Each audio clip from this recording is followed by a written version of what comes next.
അസ്സാം വലൈക്കും വറഹമത്തുള്ള. പ്രിയപ്പെട്ട ശ്രോതാക്കളെ, ഈ അടുത്തായി നല്ലവണ്ണം ചർച്ച ചെയ്തുകൊണ്ടിരിക്കുന്ന ഒരു വിഷയമാണ് പുരുഷ കമ്മീഷന്റെ ആവശ്യകത. ചില ആളുകൾ പറയുന്നു പുരുഷന്മാർ ഒരുപാട് വിവേചനങ്ങൾ നേരിടുന്നു, നീതി നിഷേധങ്ങൾ നേരിടുന്നു, അതുകൊണ്ട് ഒരു പുരുഷ കമ്മീഷൻ അത്യാവശ്യമാണ്. അതോടൊപ്പം തന്നെ ഫെമിനിസത്തിന് വിരുദ്ധമായിക്കൊണ്ട് മെനിനിസം എന്ന് പറഞ്ഞുകൊണ്ട്, മെനിനിസ്റ്റുകൾ എന്ന് പറഞ്ഞുകൊണ്ട്, അല്ലെങ്കിൽ റെഡ് പിൽ ഗ്രൂപ്പ് എന്നൊക്കെ പറഞ്ഞുകൊണ്ട് ഒരു വിഭാഗം അങ്ങനെയും വരുന്നു. എന്താണ് ഇങ്ങനെയുള്ള ചില ആവശ്യങ്ങൾ ഉണ്ടാകാനുള്ള കാരണം എന്നൊരു അന്വേഷണമാണ് ഇന്നത്തെ എപ്പിസോഡിലൂടെ ഉദ്ദേശിക്കുന്നത്. നമുക്ക് ആദ്യം ഇതുമായി ബന്ധപ്പെട്ട് ഒരു ഒരു ചെറിയൊരു ഉദാഹരണം കാണിക്കണം. എന്തുകൊണ്ടായിരിക്കാം ഇങ്ങനെ മെനിനിസവും അതേപോലെ പുരുഷ കമ്മീഷൻ വേണമെന്ന ആവശ്യകതയൊക്കെ ഉയരുന്നത് എന്നതിനുള്ളൊരു കാരണം ആയിട്ട് നമുക്ക് തോന്നുന്ന ഒരു കാര്യം നമുക്ക് ആദ്യം ഒന്ന് കേട്ടു നോക്കാം. ചില സമയത്തൊക്കെ ചില എന്താണ് കഷായമൊക്കെ കൊടുക്കേണ്ടി വന്നാ പോലും എന്ന് അല്ല, ഞാൻ കരുതുന്നത് എന്താണെന്ന് വെച്ചാൽ ഒരു സ്ത്രീക്ക് ഒരു ബന്ധത്തിൽ നിന്ന് ഇറങ്ങിപ്പോകാനുള്ള ഒരു സ്വാതന്ത്ര്യം ഇല്ലാതായാൽ ചിലപ്പോൾ അവൾ കുറ്റവാളിയായി തീരും. ആ കുറ്റകൃത്യത്തിലേക്ക് അവളെ നയിക്കാതിരിക്കുക എന്നുള്ളത് ഈ പറഞ്ഞ എല്ലാം തികഞ്ഞ കാമുകന്റെ കടമയും കർത്തവ്യവുമാണ്. ആ കർത്തവ്യം ചെയ്യാതിരിക്കുമ്പോഴാണ് പ്രശ്നം. വേണമെങ്കിൽ ഇനി അങ്ങോട്ടും വേണമെങ്കിൽ ഈ പുതിയ പെൺകുട്ടികളോട് വളരെ ആത്മാർത്ഥതയോടെയും വളരെ സത്യസന്ധതയോടെയും ഇടപെട്ടേ പറ്റൂ. ഇല്ലെങ്കിൽ അവര് ചിലപ്പോ കഷായം കുടിക്കേണ്ടി വരും.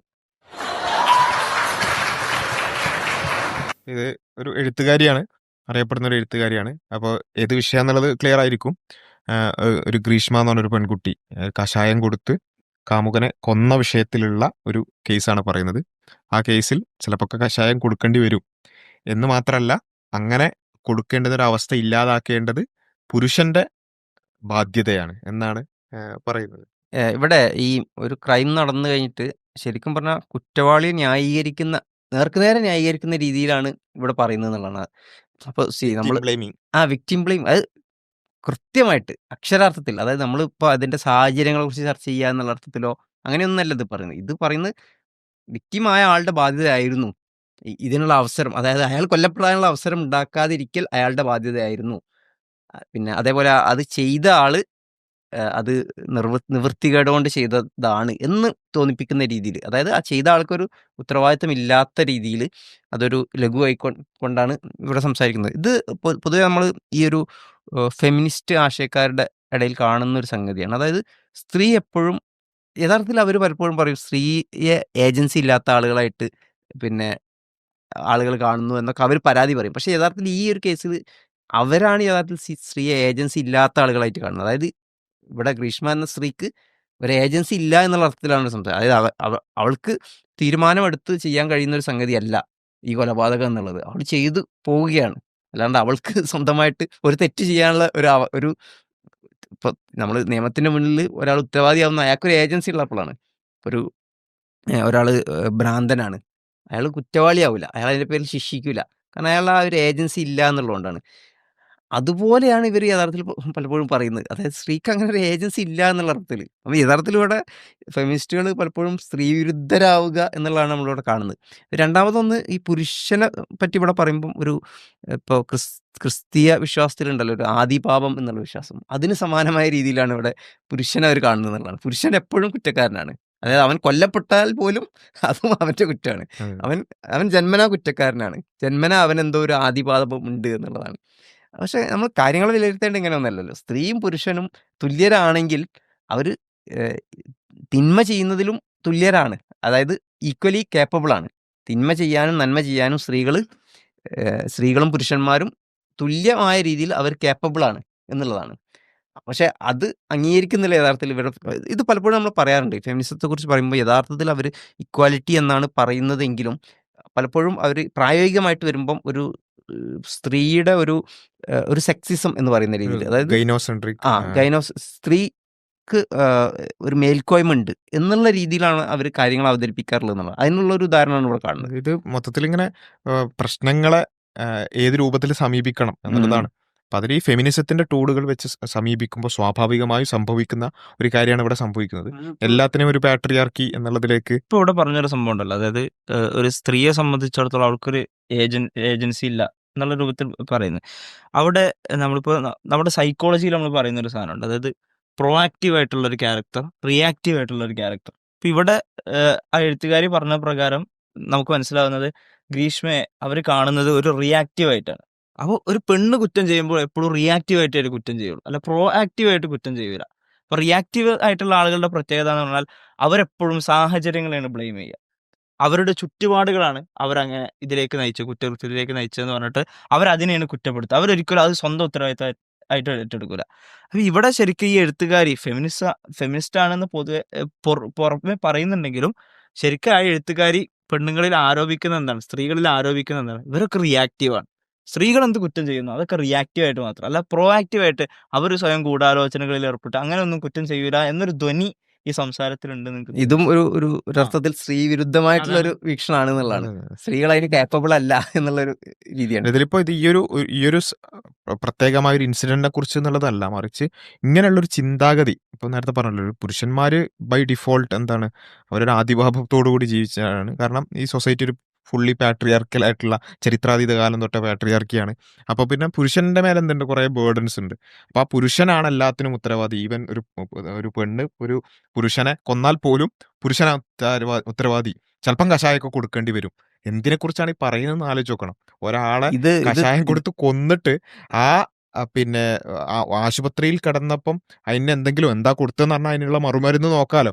എന്നിട്ട് പോലും ആ സമയത്ത് പോലും മനസ്സലിവില്ലാതെ ഒരാളെ പച്ചക്ക് എന്താ പറയാ പടഞ്ഞു വീണ് മരിക്കാൻ വിട്ടുകൊടുക്കുക എന്ന് വേണമെങ്കിൽ പറയാം. അങ്ങനെ ചെയ്ത ഒരു സംഭവത്തെക്കുറിച്ചാണ് പറയുന്നത് ചിലപ്പോൾ കഷായം കൊടുക്കേണ്ടി വരും എന്നുള്ളത്. അപ്പോൾ ഇതിൽ പറയുന്നത് വെച്ചാൽ ഇങ്ങനെ ഒരു പുരുഷാധിപത്യ മനോഭാവം എന്ന് പറഞ്ഞിട്ട് എല്ലാത്തിനെയും ഈ ഒരു മഞ്ഞക്കണ്ണട വെച്ച് മാത്രം കാണുക, ഈ ഫെമിനിസത്തിൻ്റെ മഞ്ഞക്കണ്ണട വെച്ച് മാത്രം എല്ലാത്തിനെയും കാണുക എന്നുള്ളത് കൊണ്ട് സംഭവിക്കുന്ന സ്വാഭാവികമായ ഒരു പരിണിതിയാണ്. അതായത് ഇതിൽ ഒരർത്ഥത്തിൽ പറഞ്ഞാൽ നമ്മൾ ഈ സെക്സിസം എന്ന് പറയല്ലോ, മലയാളത്തിൽ ഇപ്പം അതിനെന്താ ഒരു വാക്ക് ഉപയോഗിക്കാറില്ല, നമുക്ക് ഒരു വർഗീയത പോലെയാണ്. അതായത് ലിംഗത്തിന്റെ പേരിലുള്ള ഒരു വർഗീയത പോലെയാണ് അവർ പെരുമാറുന്നത് എന്നുള്ളതാണ്. ലിംഗവിവേചനം എന്നതിൻ്റെ ഉപരി ഒരു വർഗീയത, അതായത് നമ്മുടെ സൈഡിലുള്ള ആളാണെങ്കിൽ എപ്പോഴും നല്ലതായിരിക്കും, അപ്പുറത്തെ സൈഡിലാണെങ്കിൽ എപ്പോഴും കുറ്റക്കാരായിരിക്കും എന്നുള്ള ഒരു വർഗീയമായിട്ട്, വർഗീയ ഇൻ ദ സെൻസ് ലിംഗത്തിന്റെ പേരിലുള്ള ഒരു അർത്ഥത്തിലുള്ള ഒരു വർഗീയത. അതായത് എപ്പോഴും അതായത് ആലോചിക്കണം, ഇവിടെ ആ ഒരു കുറ്റം തെളിഞ്ഞു കഴിഞ്ഞ് വധശിക്ഷ വിധിക്കപ്പെട്ട ഒരാൾക്ക് വേണ്ടിയാണ് സംസാരിക്കുന്നത്. അപ്പൊ നമ്മൾ സമൂഹത്തിൽ നടക്കുന്ന പല വിഷയത്തിലും നമ്മൾ അഭിപ്രായങ്ങളൊക്കെ പറയും. പക്ഷെ പലപ്പോഴും അവിടെ ഒരു കുറ്റാരോപിതൻ അല്ലെങ്കിൽ കേസ് എടുക്കപ്പെട്ട ആളുകൾ, ഇവർക്ക് വേണ്ടിയൊക്കെ പല ചർച്ചകളും നടക്കാറുണ്ട്. പിന്നെ എന്നാൽ ഈ കേസിൽ അങ്ങനെയൊന്നുമല്ല. കുറ്റം തെളിഞ്ഞു, വധശിക്ഷ വിധിക്കപ്പെട്ടു, അതായത് അത്രയും വധശിക്ഷ അവര് സ്വയം പറയുകയും ചെയ്തു. അവർ സ്വയം പറയുകയും ചെയ്തു. അത് അത്രക്കും ഒരു ഡൗട്ടില്ലാത്ത രീതിയിൽ കുറ്റം തെളിഞ്ഞു കഴിഞ്ഞു, ശിക്ഷക്ക് വിധിക്കപ്പെട്ടു. ഇനി ആകെയുള്ള ചർച്ച വധശിക്ഷ വേണോ വേണ്ടയോ, അതായത് അത്രക്ക് കണ്ട് ശിക്ഷിക്കണോ അല്ലെങ്കിൽ ഒന്ന് ലഘുവാക്കി കൊടുക്കണോ, ഇത് മാത്രമാണ് ചർച്ച. അങ്ങനെയുള്ള ഒരാളെ പറ്റിയാണ് ഈ സംസാരിക്കുന്നത് ആലോചിക്കണം. അതെ. അപ്പോൾ ഇതിൽ ശരിക്കും നമ്മളെ വിഷയത്തിലേക്ക് വരികയാണെന്നുണ്ടെങ്കിൽ എന്തുകൊണ്ട് ഈ പുരുഷ അമ്മേഷന് വേണ്ടിയിട്ടുള്ള വാദങ്ങൾ, അതുപോലെ തന്നെ പുരുഷന്മാർ അനുഭവിക്കുന്ന പ്രശ്നങ്ങളെക്കുറിച്ചുള്ള മെനിനിസ്റ്റ് വാദങ്ങളൊക്കെ എന്തുകൊണ്ട് വരുന്നു എന്നുള്ളതിൻ്റെ ഉത്തരം ഇത് തന്നെയാണ്. ഈ രൂപത്തിലുള്ള ചിന്താഗതികൾ അതിനെ തുടർന്ന ഒരു ഗൈനോസെൻട്രിക് ആയിട്ടുള്ള ഒരു സൊസൈറ്റിയിൽ സ്വാഭാവികമായും വരുന്ന ഒരു റിയാക്ഷണറി മൂവ്മെന്റ് തന്നെയാണ് മെനിനിസം എന്നാണ് ഞാൻ മനസ്സിലാക്കുന്നത്. കാരണം ഇതുകൊണ്ട് എന്തൊക്കെയാണ് സംഭവിക്കുന്നത്, ഇപ്പോൾ നേരത്തെ പറഞ്ഞ ഒരു ലിംഗവർഗീയത എന്നൊക്കെ വേണമെങ്കിൽ നമ്മൾ പറയാവുന്ന അത്തരത്തിലുള്ള ഒരു അവസ്ഥയിലേക്ക് എല്ലാ നിലക്കും പോവുകയാണ്. ഇപ്പോൾ നമ്മൾ പൊതുവെ പറയാറുണ്ട്, ഈ കുറ്റം ആരോപിക്കപ്പെട്ടാൽ, ആരെങ്കിലും എന്തെങ്കിലുമൊക്കെ ചെയ്തു എന്നുള്ള ഒരു പ്രതി ചേർക്കപ്പെട്ടാൽ എന്ത് ചെയ്യും, ഒരു പുരുഷനാണെങ്കിൽ അവരുടെ വലിയ ഫോട്ടോ ഒക്കെ കൊടുത്ത് കണ്ട് എന്ത് ചെയ്യും, ന്യൂസ് വരും. എന്നാൽ അതൊരു സ്ത്രീ ആണെങ്കിൽ മുഖം മറച്ചുകൊണ്ട് അവരുടെ ഐഡന്റിറ്റി പുറത്ത് കാണിക്കാതെ ഒക്കെ വരിക. അപ്പോൾ ശരിക്കും പറഞ്ഞാൽ ഇത് ശരിയല്ലല്ലോ. അതായത് ഒരു കുറ്റം ആരോപിക്കപ്പെടുക എന്നുള്ളത് ആർക്കും വേണമെങ്കിലും, ഇപ്പം നാളെ എനിക്കോ നിങ്ങൾക്കോ ആർക്കും വേണമെങ്കിലും സംഭവിക്കാവുന്നൊരു കാര്യമാണ്. അങ്ങനെ സംഭവിക്കുമ്പോൾ തന്നെ അത് സ്ത്രീ ആണെങ്കിലും പുരുഷനാണെങ്കിലും എന്ത് ചെയ്യാൻ പാടില്ല, അയാളുടെ ഐഡന്റിറ്റി റിവീൽ ചെയ്യാൻ പാടില്ല. അയാൾ കുറ്റം ചെയ്തു എന്ന് തെളിയിക്കപ്പെട്ടാൽ സ്വാഭാവികമായിട്ടും അത് ചെയ്യണം. അവിടെ സ്ത്രീയെ പരിഗണിക്കുമ്പോൾ അവിടെ എന്ത് ചെയ്യാണ്, കുറച്ചും കൂടി ശ്രദ്ധിച്ച് അവരുടെ അഭിമാനത്തിനും അവരുടെ ഒന്നിനും ക്ഷതമേൽക്കാത്ത രൂപത്തിൽ, അവരുടെ സ്ത്രീത്വത്തിനും ഒന്നും പറ്റാത്ത രൂപത്തിൽ അവരെ സംരക്ഷിക്കുക. പുരുഷനാണെങ്കിൽ അവരുടെ അഭിമാനം ഒരു കുഴപ്പമില്ല, അത് എങ്ങനെ വേണമെങ്കിലും ആയിക്കോട്ടെ, അത് അപമാനിക്കപ്പെട്ടാലും കുഴപ്പമില്ല എന്ന് പറയുമ്പോൾ ശരിക്കും പറഞ്ഞാൽ നമ്മുടെ മുമ്പിൽ തന്നെയുള്ള ഒരുപാട് കേസസ് ഉണ്ട്. എന്നുവെച്ചാൽ ഇങ്ങനെ ഇത് ചെയ്തതുകൊണ്ട് ഇങ്ങനെ എന്തെങ്കിലുമൊക്കെ ഒന്ന് ആരോപിക്കുക, കഞ്ചാവ് കടത്തിന്ന് ആരോപിക്കുക, അങ്ങനെ പല പ്രശ്നങ്ങൾ ആരോപിക്കപ്പെട്ടുകൊണ്ട് ഇങ്ങനെ ന്യൂസ് വരും. ന്യൂസ് വന്നിട്ട് കുറച്ച് കഴിയുമ്പം ആണ് നമുക്ക് മനസ്സിലാകുന്നത് അവർ കുറ്റാരോപിതർ അത് കുറ്റം ചെയ്തിട്ടില്ല എന്ന് മനസ്സിലാവും. അവർ റിലീസ് ചെയ്യപ്പെടും. പക്ഷേ ആ റിലീസ് ചെയ്ത് വാർത്ത ചിലപ്പോൾ വരില്ല, അല്ലെങ്കിൽ കുറ്റം തെളിഞ്ഞില്ല എന്നുള്ള വാർത്ത വരില്ല. ചിലപ്പോൾ അത് ഏതെങ്കിലും പെട്ടിക്കോളത്തിൽ ഒതുങ്ങുകയും ചെയ്യും. പക്ഷെ അതുകൊണ്ട് എന്ത് സംഭവിക്കുന്ന വെച്ചാൽ അയാളുടെ ജീവിതം മൊത്തം കോഞ്ഞാട്ടായി കഴിഞ്ഞിട്ടുണ്ടാവും. അയാളുടെ കുടുംബം ചിലപ്പോൾ പ്രശ്നമായിട്ടുണ്ടാവും. അവർക്ക് നാട്ടിൽ ജീവിക്കാൻ പറ്റാത്തൊരവസ്ഥ ഉണ്ടായിട്ടുണ്ടാവും. എല്ലാം ഇത് ഒരുപാട് കേസസ് നമുക്ക് കാണാൻ പറ്റും. ഇപ്പം ചക്കരക്കല്ല് മാലമോഷണം ഒരു വലിയൊരു പ്രമാദമായൊരു കേസായിരുന്നു. അതിൽ അയാളുടെ ജീവിതത്തെക്കുറിച്ച് നമുക്ക് പിന്നെ കാണാൻ പറ്റും. അയാൾ എന്ന് വെച്ചാൽ ഇങ്ങനെ ഒരു മാലമോഷണം നടത്തിയെന്ന്, മാലമോഷണം ചെയ്ത ആളുമായി ഒരു സാമ്യം ഉള്ളത് കൊണ്ട് ഇയാളെ പിടിച്ചു. മൊത്തം വാർത്ത വന്നു. അയാൾക്ക് നാട്ടിൽ ജീവിക്കാൻ പറ്റാത്തൊരവസ്ഥ ഉണ്ടായി. പിന്നെ അവസാനം പ്രതിയെ പിടിക്കുമ്പോഴത്തേക്ക് ഇയാൾ നല്ല ഒന്നാന്തരം കള്ളനായി കഴിഞ്ഞിരുന്നു.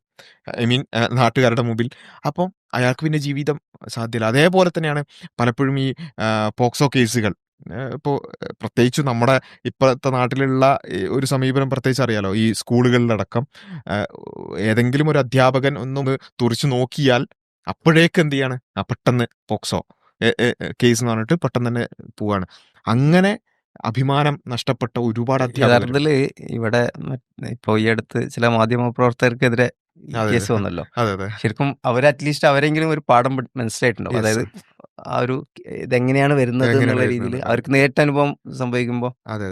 അപ്പം അങ്ങനെ ശരിക്കും സാധാരണ രൂപത്തിൽ എങ്ങനെയാ വാർത്ത വരാറുള്ള ഒരു പോക്സോ വന്നാൽ ബാലപീഡകൻ പിടിയിൽ എന്നാണ് വരിക. പക്ഷേ ഇവരെ ഈ നേരത്തെ പറഞ്ഞ മാധ്യമപ്രവർത്തകരെങ്കിലും ഒന്ന് ഒരു എക്സ്പെരിമെന്റിന് വേണ്ടിയെങ്കിലും അതൊന്ന് ചെയ്തു നോക്കണമായിരുന്നു എന്നാണ് എൻ്റെ അഭിപ്രായം.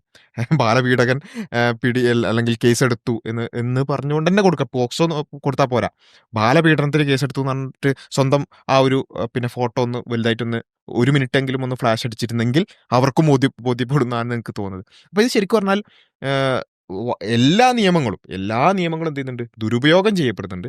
ആ ദുരുപയോഗം ചെയ്യപ്പെടുമെന്നുള്ളത് നമുക്കെല്ലാവർക്കും അറിയുന്നൊരു കാര്യമായിട്ട് കൂടി പലപ്പോഴും മാധ്യമങ്ങൾ എന്ത് ചെയ്യാണ്, ആ വിഷയത്തിൽ ഒരു ലിംഗവർഗീയത കാണിക്കുകയാണ്.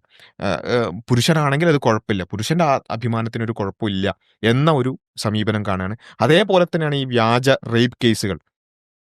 പിന്നെ ഇവിടെ സമൂഹത്തിൽ നിലനിന്നിരുന്ന സ്ത്രീവിരുദ്ധമായ അല്ലെങ്കിൽ സ്ത്രീകൾക്ക് പ്രയാസകരമായ ഒരു അവസ്ഥയെ മറികടക്കാൻ വേണ്ടിയിട്ടാണ് പല നിയമങ്ങളും സ്ത്രീകൾക്ക് അനുകൂലമായി കൊണ്ടുവന്നിട്ടുള്ളത്. അതിനെ ദുരുപയോഗം ചെയ്തുകൊണ്ട് പുരുഷന്മാർക്കെതിരെ ആർക്കും ആണെങ്കിലും എപ്പോഴാണെങ്കിലും ഒരു സ്ത്രീയുടെ മൊഴി മതി ഒരാളെ ജീവിതകാലം അയാളുടെ ജീവിതം തകർക്കാൻ എന്നൊരവസ്ഥയിലേക്ക് എത്തിക്കുകയാണ്.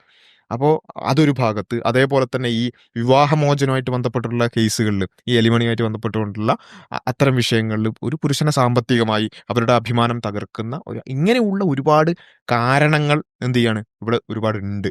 അപ്പോൾ അതിൻ്റെയൊക്കെ ഒരു റിയാക്ഷണറി ആയിട്ടാണ് ശരിക്കും പറഞ്ഞാൽ എന്ത് ചെയ്യുന്നത്, ഈ ഇങ്ങനെയുള്ള കാര്യങ്ങൾ വരുന്നത്. ഇതിന്റെ അർത്ഥം എന്താണെന്ന് ചോദിച്ചാൽ ഇതൊന്നും വേണ്ടാന്നല്ല, അല്ലെങ്കിൽ സ്ത്രീകളെ യഥാർത്ഥത്തിൽ ഇത് വരാൻ പോലും മറ്റൊരു കാരണമുണ്ട്. അതും അതിന്റെ റിയാക്ഷൻ ആയിട്ടാണ്.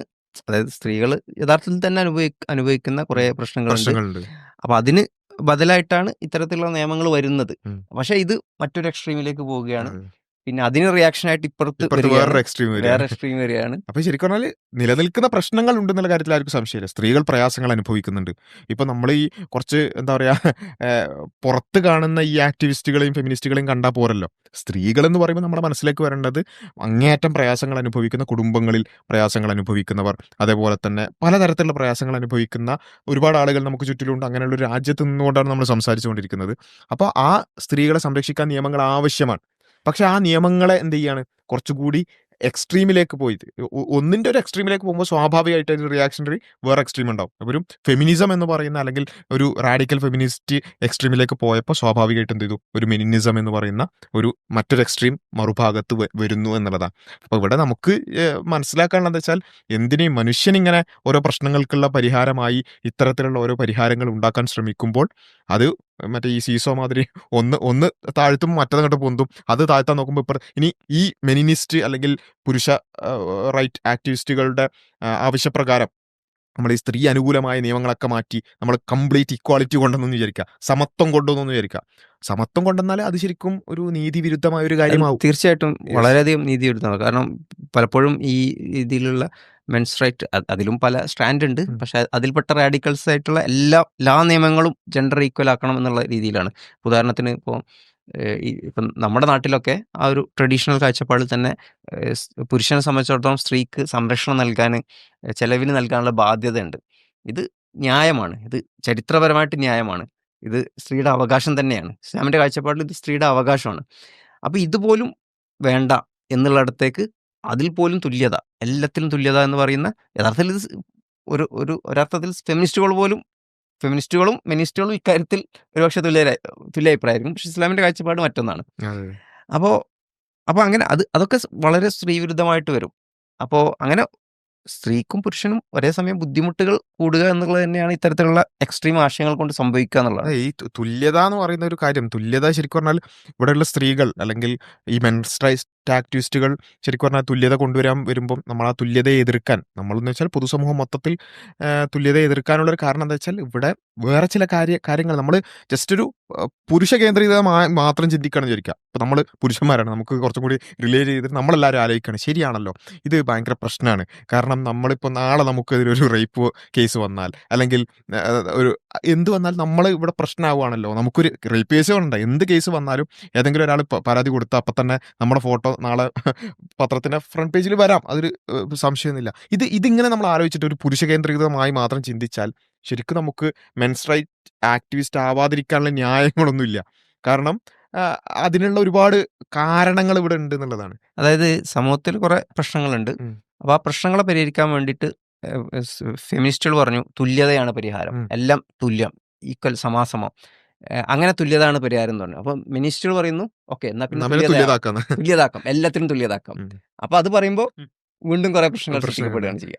അതെ, ഈ തുല്യത ഒരിക്കലും ന്യായമല്ല എന്നുള്ളത് നമുക്ക് ഉറപ്പാണ്. കാരണം ഇപ്പോൾ തുല്യതയുടെ ഭാഗമാണ് ഈ റിസർവേഷനുകൾ. തുല്യത ഉണ്ടെങ്കിൽ പിന്നെ എന്ത് ചെയ്യേണ്ടതില്ല, ഒരാളെ കൂടുതൽ പരിഗണിക്കണം. ഏറ്റവും രസകരം അതായത് ഈ ഒരു ഫാക്റ്റാണ്. അതായത് ഫെമിനിസ്റ്റുകൾ പറയുന്നത് തുല്യത വേണമെന്നാണ്, എന്നാൽ മിനിസ്റ്റർ പറയുന്നതോ ഫുള്ളി തുല്യത അപ്പൊ തുല്യത ആവാം, എന്നാ പിന്നെ തുല്യത ആക്കി കളയാന്ന് തീരുമാനിക്കുകയാണ്.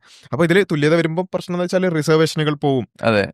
പിന്നെ വിദ്യാഭ്യാസ രംഗത്ത് നമ്മൾ കൊണ്ടുവന്നിട്ടുള്ള സ്ത്രീകൾക്ക് ഫേവറബിൾ ആയിട്ടുള്ള കുറെ കാര്യങ്ങൾ അവിടെ ഇല്ലാതാവും. നിയമത്തിൽ കിട്ടുന്ന ചില പരിരക്ഷകൾ നഷ്ടപ്പെടും.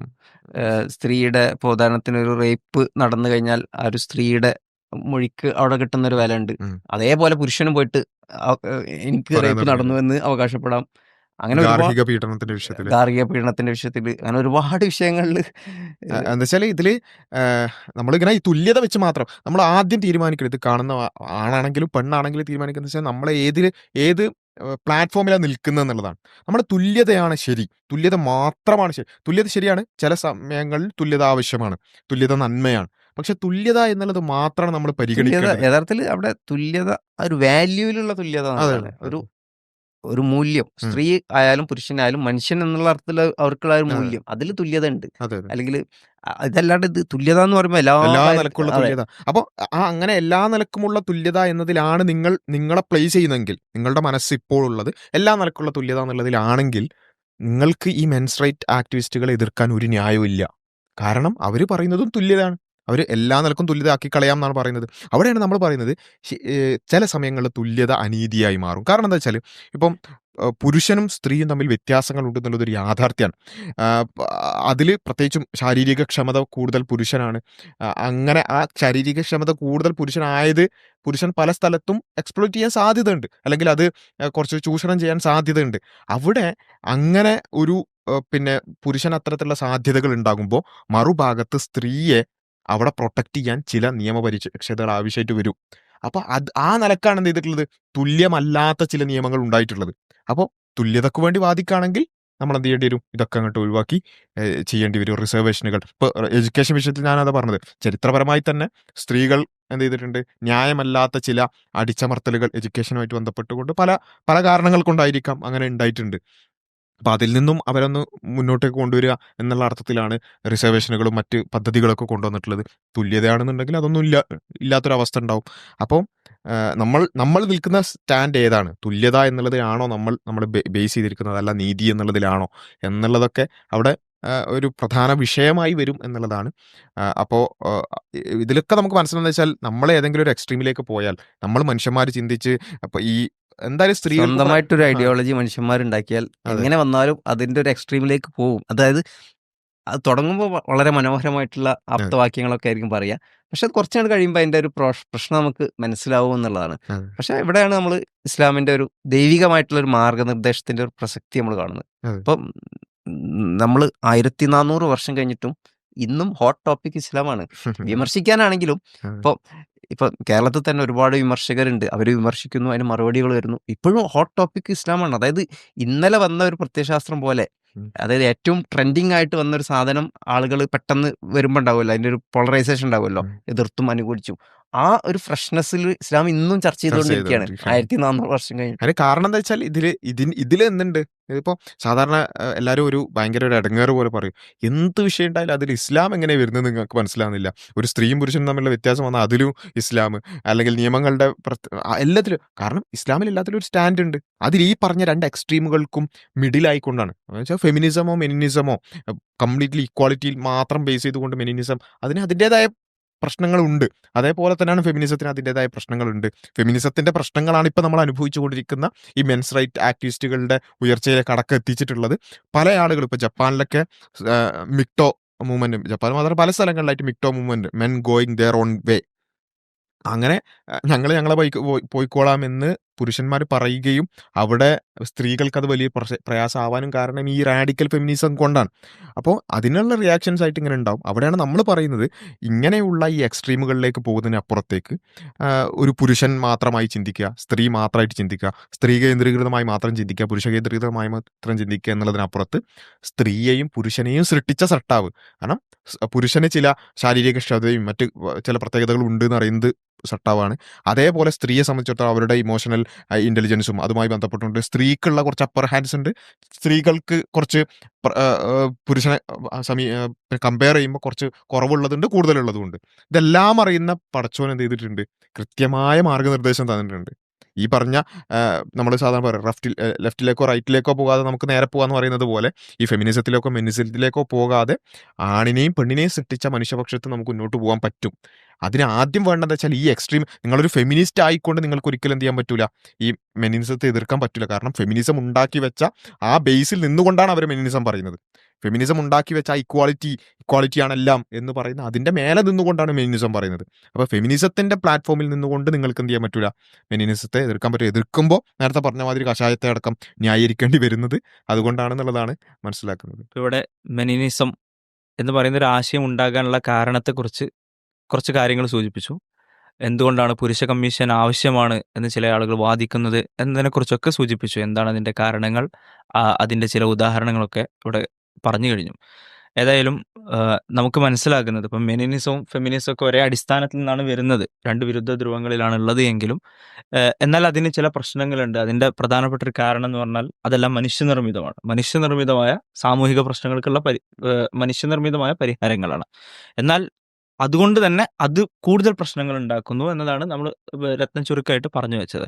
എന്നാൽ അതേസമയം ഇത് മനുഷ്യനിർമ്മിതമല്ല, നേരെ മറിച്ച് പുരുഷനെയും അതേപോലെ സ്ത്രീയെയും അവരുടെ മാനസികമായ സവിശേഷതകൾ, ശാരീരികമായിട്ടുള്ള സവിശേഷതകൾ ഇതെല്ലാം അറിയുന്ന പടച്ചവനിൽ നിന്ന്, സൃഷ്ടാവിൽ നിന്ന് അവതീർണമായ മാർഗദർശനത്തിൻ്റെ അടിസ്ഥാനത്തിൽ മാത്രമേ ഇത്തരം പ്രശ്നങ്ങൾക്കൊക്കെ പരിഹാരം ഉണ്ടാകൂ എന്നതാണ് നമ്മൾ പറഞ്ഞു വെച്ചതിൻ്റെ ഒരു രത്ന ചുരുക്കം എന്ന് പറയുന്നത്. ഏതായാലും ഇതോടുകൂടി നമ്മുടെ ഈ ഒരു എപ്പിസോഡ് കൺക്ലൂഡ് ചെയ്യുകയാണ്. അതോടൊപ്പം നമ്മുടെ ചാനലിൽ നമ്മൾ ചർച്ച ചെയ്യുന്ന വിഷയങ്ങൾ കൂടുതൽ ആളുകളിലേക്ക് എത്തിപ്പെടാൻ വേണ്ടി നിങ്ങൾക്ക് ചെയ്യാവുന്ന, ഓഡിയൻസ് എന്ന നിലയ്ക്ക് നിങ്ങൾക്ക് ചെയ്യാവുന്ന കാര്യം സബ്സ്ക്രൈബ് ചെയ്യാം, അതേപോലെ ലൈക്ക് ചെയ്യാം. അതുകൊണ്ട് നിങ്ങൾ ആരും അത് മറക്കരുത് എന്ന് ഓർമ്മിപ്പിച്ചുകൊണ്ട് അവസാനിപ്പിക്കുന്നു. അസ്സലാമു അലൈക്കും വറഹ്മത്തുള്ളാഹി വബറകാതുഹു.